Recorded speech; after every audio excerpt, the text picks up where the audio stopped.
Assalamualaikum warahmatullahi wabarakatuh. So insyaAllah hari ini Ana akan menerangkan tentang apa yang dimaksudkan dengan larutan piawai. Larutan piawai ialah larutan yang kepekatannya diketahui dengan tepat. Dalam penyediaan larutan piawai, jisim zat terlarut dan isi pada air suling merupakan dua parameter yang mesti disukat dengan tepat. So basically, nak menyediakan larutan, kita memerlukan pelarut dan zat terlarut. Untuk menghasilkan larutan yang mempunyai kepekatan yang tepat, kita perlu menyukat pelarut dan zat terlarut dengan tepat.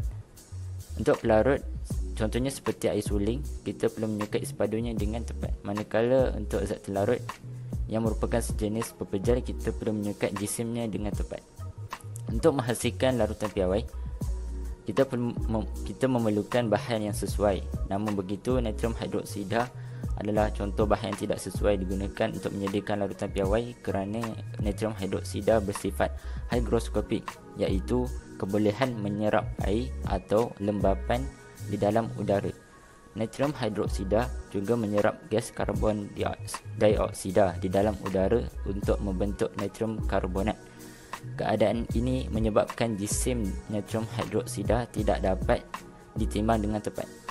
Oleh yang demikian, penyediaan larutan piawai natrium hidroksida dengan kepekatan yang diketahui tidak dapat dijalankan.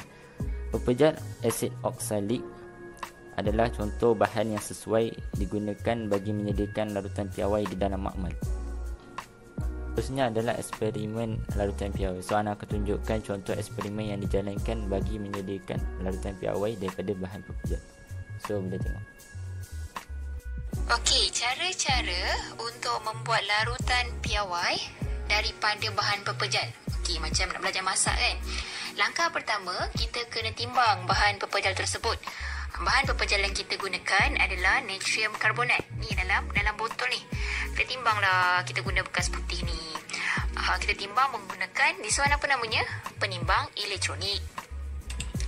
Jadi, bila dah dapat jisim tu, kita catatkan jisim tu dalam buku kita. Catatlah. Kemudian, kita transfer pepejal tersebut ke dalam sebuah bikar. Bikar yang bersih lah. Kemudian bila dah transfer, kita kena bilas bekas yang kita gunakan untuk timbang tadi, dan air bilasan kita masuk dalam bikar. Sebab kita nak pastikan semua zat terlarut, which is natrium karbonat tadi, semua masuk dalam bikar. Kemudian kita kacau-kacau larutan tersebut sehingga dia larut. Kita nak larutkan pepejal natrium karbonat tadi. Kalau kita nampak pepejal tu macam tak larut kan, kita boleh tambah air suling, supaya kadang-kadang dia macam tepu kan, kita tambah. Kemudian bila tambah air suling tu, kita kacau-kacau lagi, nak pastikan pepejal natrium karbonat tu larut sepenuhnya. Maksudnya tak ada langsung dah butir-butir dekat dasar bikar tersebut. Bila dah habis kacau, kita bilas rot kaca tu. Kenapa kena bilas? Sebab takut-takut ada melekat dekat rot kaca tu kan. So bilas guna air suling. Bila dah bilas, kita nak transfer larutan dalam bikar tadi masuk ke dalam, ini kita panggil sebagai kelalang volumetrik. Okey, kita transfer tu guna corong turas. Kenapa kena guna corong turas? Supaya tak tumpah lah, kan? Okey, bila transferlah dengan berhati-hati. Kemudian kita kena bilas bikar yang kita gunakan tadi. Supaya apa? Samalah, supaya nak pastikan semua natrium karbonat tadi kita transfer masuk ke dalam kelalang volumetrik. Tak nak ada satu butir pun, satu zarah pun yang tertinggal. Bilaslah beberapa kali kan, supaya nak pastikan betul-betul. Lepas tu kita bilas juga corong turas tersebut. Supaya apa? Supaya sama, supaya nak pastikan tak ada langsung zarah-zarah natrium karbonat yang tertinggal dekat corong turas tadi. Lepas tu kita tutup, kemudian kita goncangkan dia, sebab nak biar dia sebati kan, sebab kita tadi dah tambah air suling. Goncangkanlah beberapa kali. Kemudian kita nak tambah air suling sampai ke tanda senggatan. Nampak tak tanda senggatan ni? Warna putih yang tak nampak. Kita nak tambah air suling sampai dekat tanda senggatan tersebut. Tanda senggatan kat sini kot, macam tu lah. Jadi kita tambah dan laju sampai dah dekat dengan tanda senggatan tersebut. Kita guna penitis. Sebab apa? Sebab takut terlebih.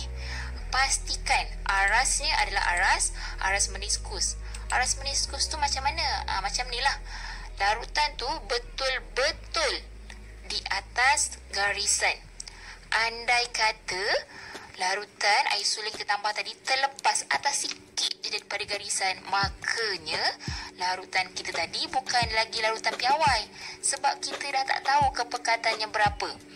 Kalau macam tu dah bazir lah nama dia kan.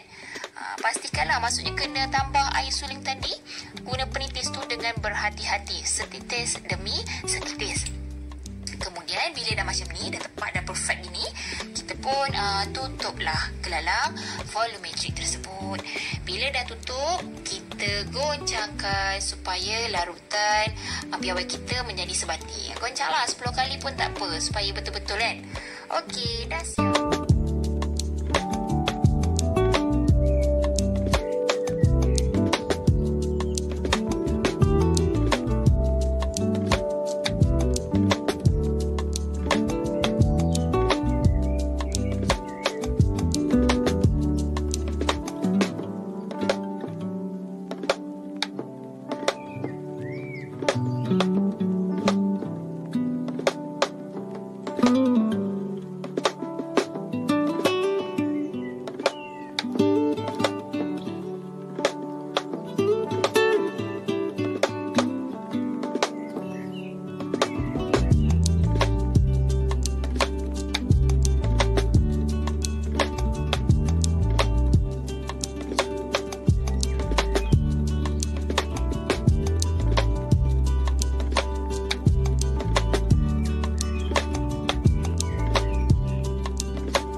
Baiklah, Ana akan menerangkan bab 6.7 iaitu penyutulan.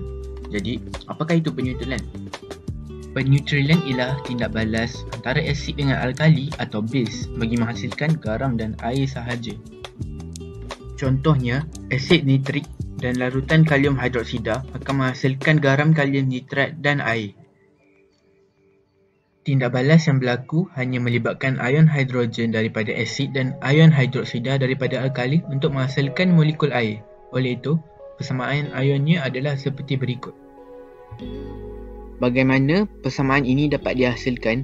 Kita ada persamaan kimia iaitu asid nitrik dan kalium hidroksida menghasilkan kalium nitrat dan air. Asid nitrik aqueous mengandungi ion hidrogen dan air nitrat yang bebas bergerak, sama dengan kalium hidroksida mengandungi ion kalium dan ion hidroksida yang bebas bergerak. Ini menghasilkan kalium nitrat dalam bentuk aqueous yang mengandungi ion kalium dan ion nitrat. Manakala air pula merupakan molekul, maknanya tiada ion yang bebas bergerak. Ion kalium dan nitrat boleh dimasukkan kerana merupakan ion pemerhati yang tidak mengalami perubahan dalam tindak balas ini. Antara kegunaan penyuturan dalam kehidupan harian ialah dalam perubatan, kesihatan rambut, kesihatan mulut dan juga dalam pertanian. Kaedah pentitratan ialah kaedah untuk menentukan isi padu asid yang diperlukan secara tepat bagi menetralkan isi padu tentu suatu alkali atau sebaliknya. Pentitratan berhenti sebaik sahaja penunjuk asid base bertukar warna. Takat yang mana proses penyutralan berlaku dan penunjuk asid base bertukar warna disebut sebagai takat akhir.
Bismillahirrahmanirrahim. Assalamualaikum warahmatullahi wabarakatuh.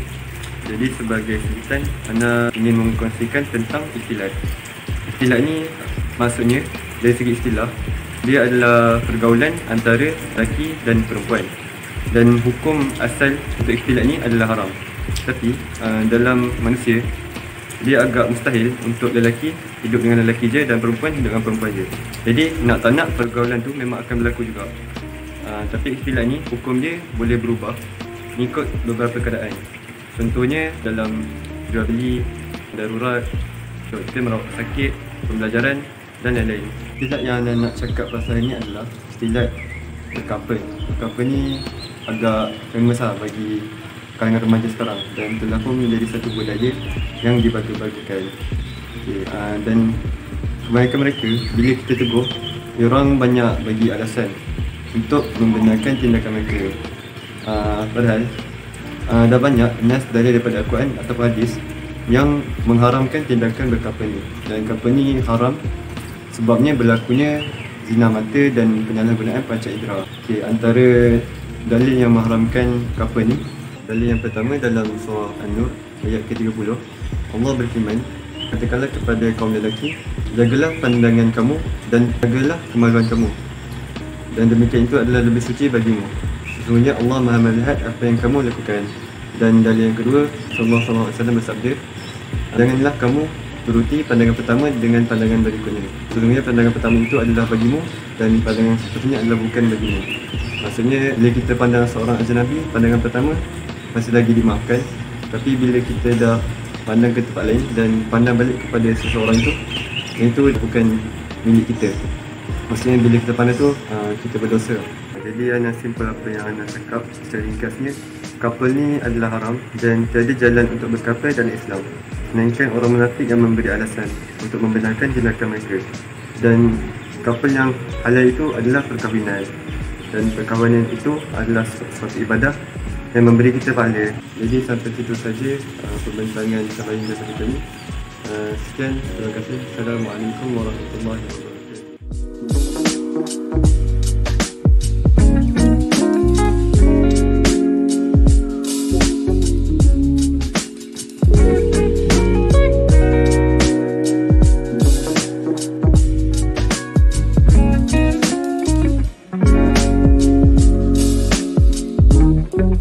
Thank you.